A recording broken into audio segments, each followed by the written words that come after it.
Hello, I'm Dr. Rohan Khairatkar. I have come from Solapur to attend this surgical workshop started by Dr. Samrat Jankar in view of the fistula diseases which are occurring.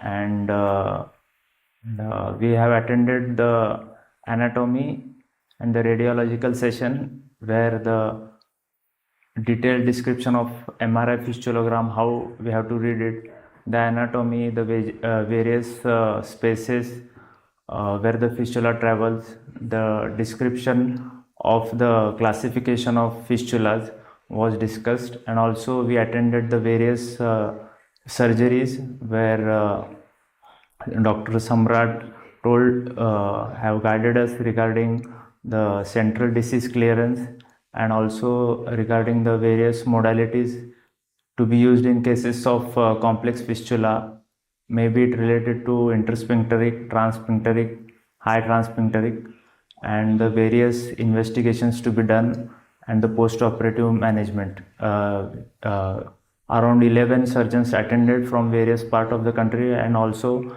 outside the country for this surgical workshop, and we got to learn the new techniques and also the finer nuances of fistula treatment. And I thank Dr. Samrat for this wonderful workshop, and I wish to attend further courses of the workshop. Thank you once again.